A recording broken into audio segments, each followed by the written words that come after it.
Hi class, today we're going to read chapter 3 of Midnight on the Moon.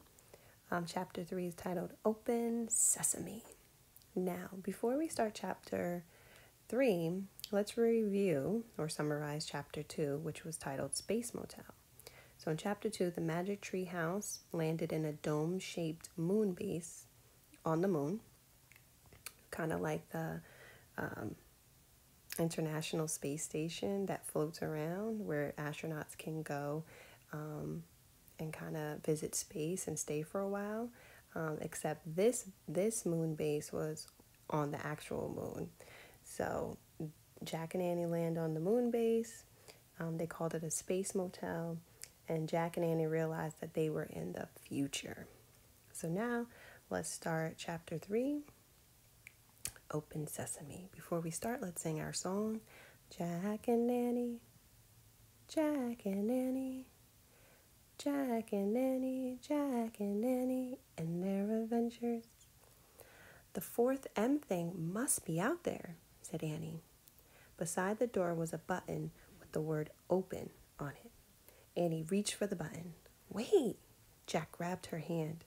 There's no air on the moon, remember? Oh, right. But we have to go out to find the M thing. Let's see what the book says, said Jack. He pulled the book out of his pack.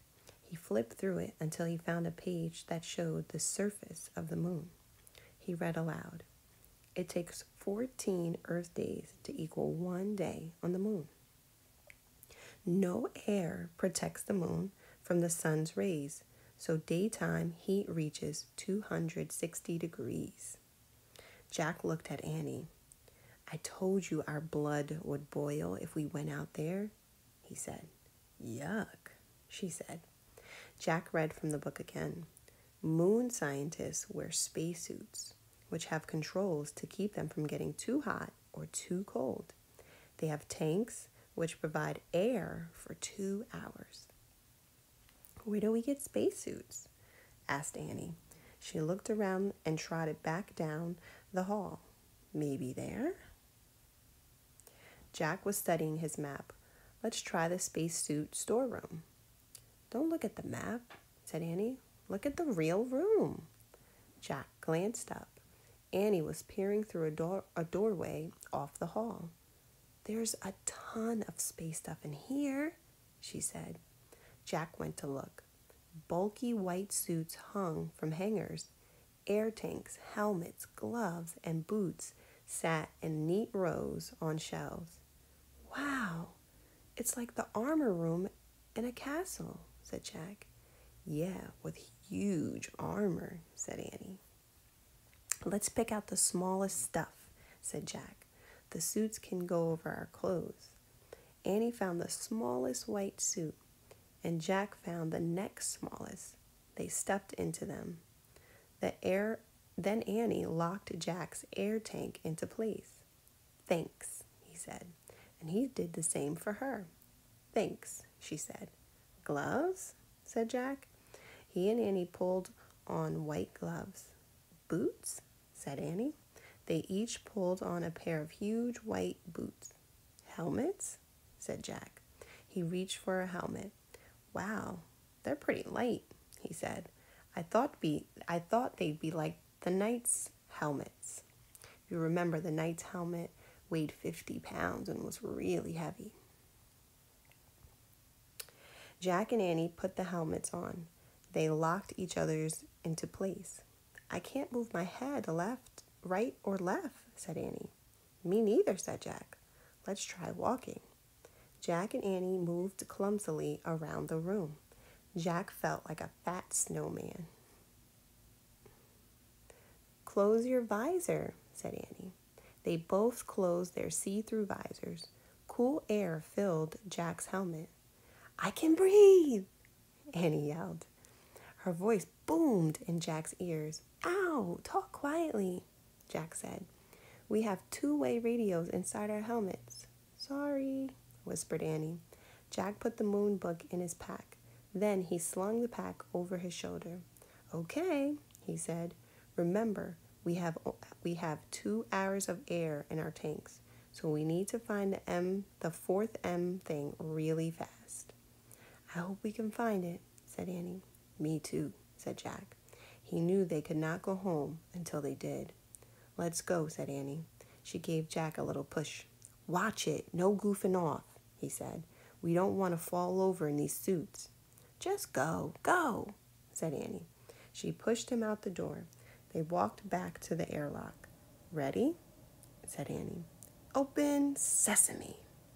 She pressed the open button. A door slowly slid closed behind them. A door opened in front of them, and Jack and Annie stepped out onto the moon. So when Annie says, open sesame, magicians normally say that when they're doing tricks to try to open something. So let's go to our notebook, and we are going to write a sentence. So grab your paper and pencil. So I decided that we should write, they put on small spacesuits. They put on small spacesuits. There are other sentences we can write, and we'll discuss that after we do this sentence, or I will throw out the ideas, and you can decide what you want to write. So, let me grab my pencil. Oh, wait, hold on. Let me make sure these are erased. I have little dots from yesterday. All right, here we go. They put on small spacesuits. Okay. They put on small spacesuits. They. That is a sight word. But let's just break it. We can break it down. The. What makes that sound? TH makes the sound. TH. The yeah. THEY. They put. P makes P. Remember when we're doing lowercase p, you go past the line? P. T. They put on O. N. They put on small. SM makes sm.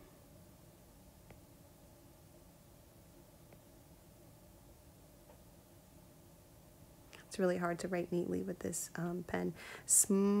All is a word pattern. ALL.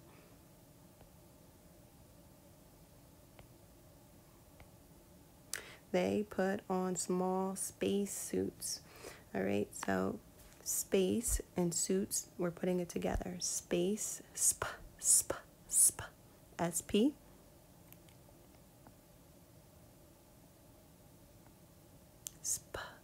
A. The letter A. Now, in this case, when you hear the S, it's the letters C and E. When C and E are together, they make the S sound. C, E. All right, so space, and now we have to do suits. Suits. S, U-I. Space, suit. T. But if it's more than one, space suits, we need an S to make it plural, more than one. They put on small spacesuits. So something else, what other things we can write about? What else happened in chapter 3, right? They stepped on the moon. We can write that. Annie said, open sesame, right? Jack said, watch it, no goofing off. So I want you to decide what you're going to write about from chapter 3.